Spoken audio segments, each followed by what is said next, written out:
ดีทุกคนเนาะวันนี้ก็เป็นวันที่9สากลปี2026เนาะก็มาพบกันอีกเจอกับบรรยากาศบนรถไฟสบายวันเนาะนี่ก็เป็นบรรยากาศของย่านเช้าวัดสบายกาเนาะเป็นจุดสว่างของงานคือเป็นมือแย่ไปเอาสุดเลยบรรยากาศ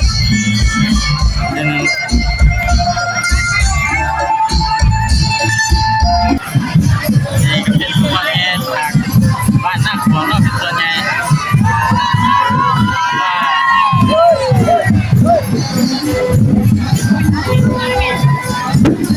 ของพ่อแม่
แจกเงินก่อนแจกเงินเลยเอาดีๆลงให้จะโชคจะมาแล้วปีนี้เลยจะหนักจะหน่วยเด้อโอ้บ้าพี่ลูกเด็กๆนั่นหรอโอ้จะมาหอมแต่พี่จะมาเบิ่งหันเอ้าโอ้ยหอม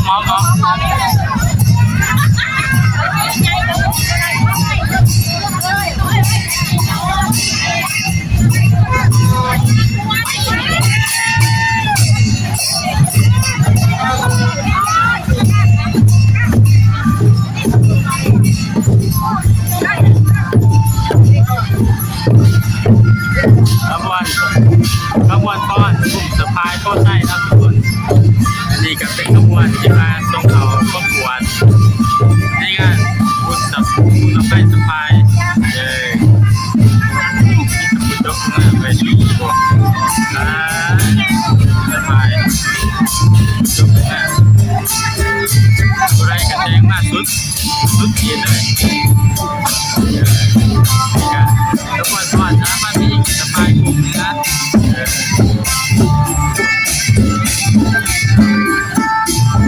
เป็นน้องนักเรียนคนต้องงานกันผมอยากให้ตามแบบประเพณีลาว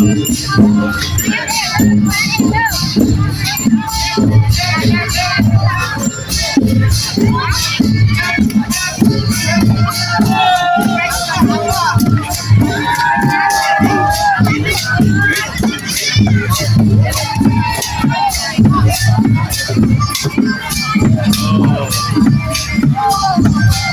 ระยุกต์ใจ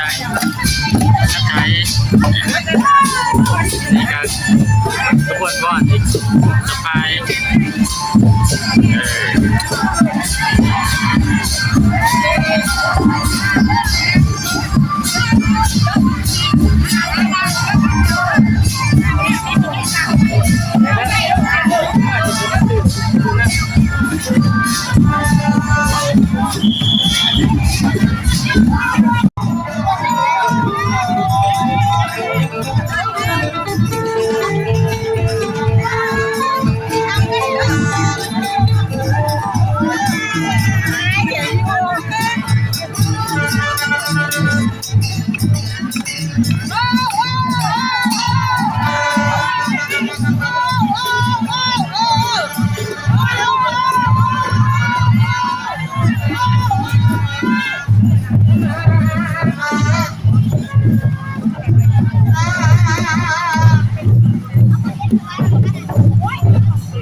เยี่ยมเด็กเขาเด็กทันให้ตอนแรกที่เราคนเยี่ยม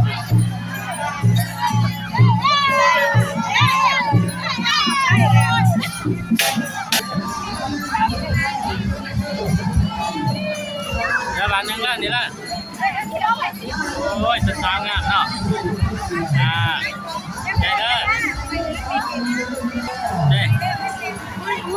รอบนี้คนไหนได้หูนี่นึงอ้าวก็มาเดือนนี้ก็มีเดือนเก่าเดือนกับแก้วไรมาเต้มาดงเด้อได้ล่ะนี่เอาใส่หนึ่งก็ได้ใส่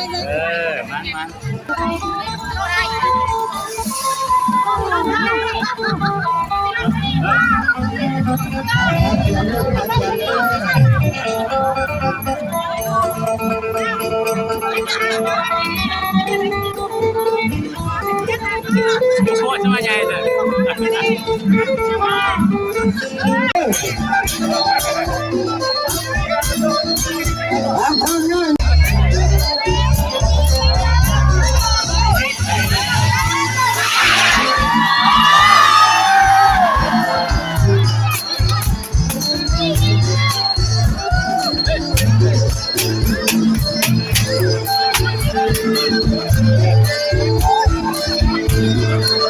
่ไรเอาไปเอาไป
คือลำโพง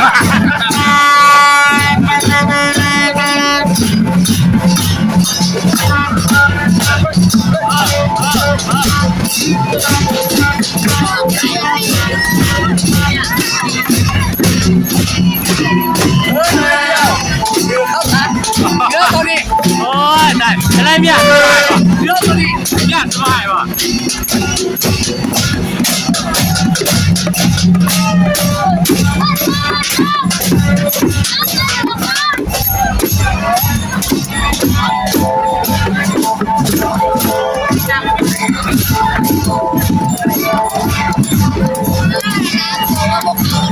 เอา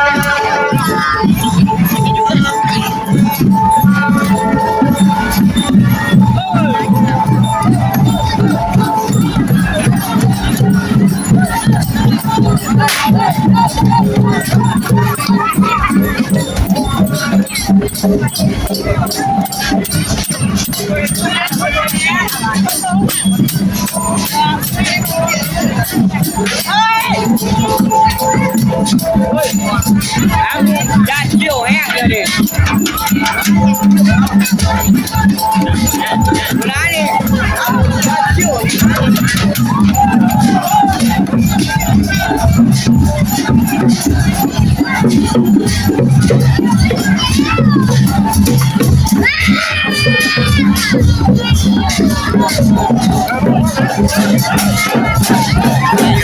วันแย่ทางบ้านหัวของคนเรา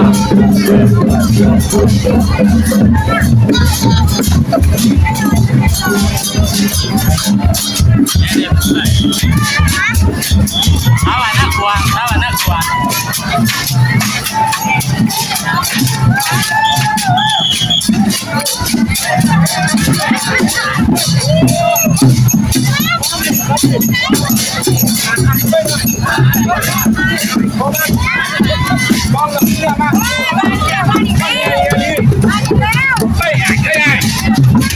แจกเงินเป็นบ่ แมน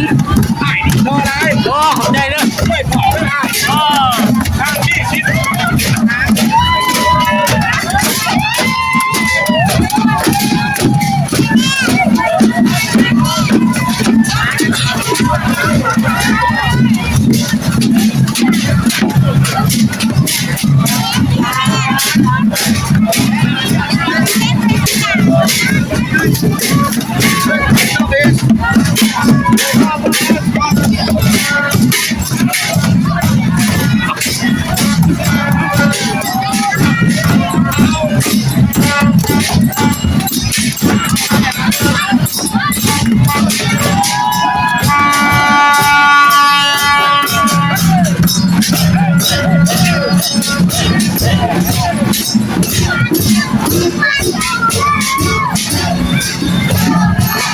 นี่ก็คือบรรดา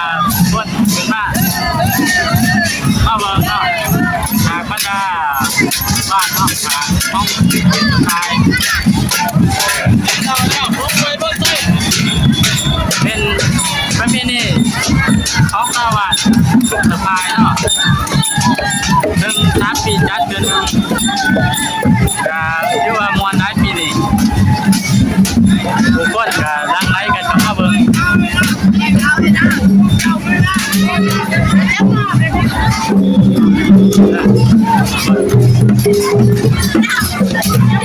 หลายคนก็หลายแบบแต่งตัวมาเบิ่ง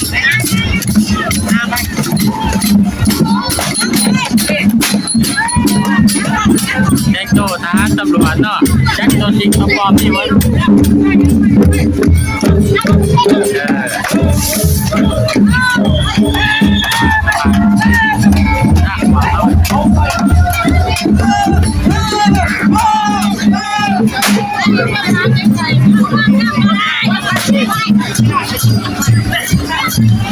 มันก็บ่จะปาก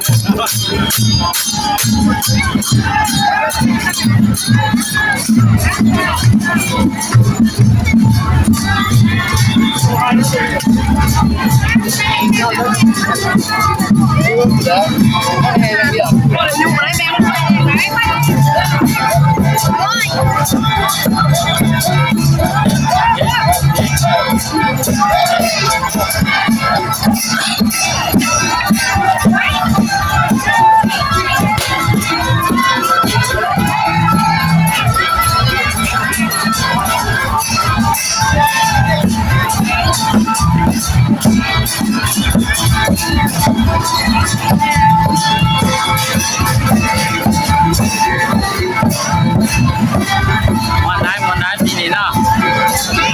ไอ้บ่ได้มาเบิ่งกับ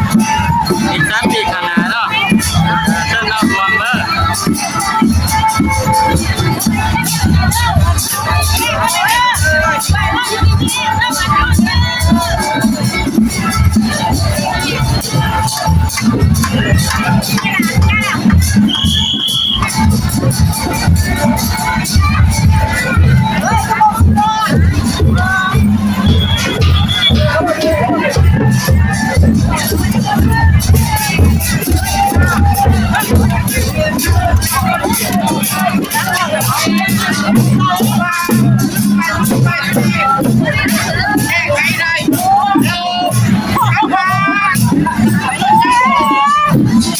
Ghiền Mì Gõ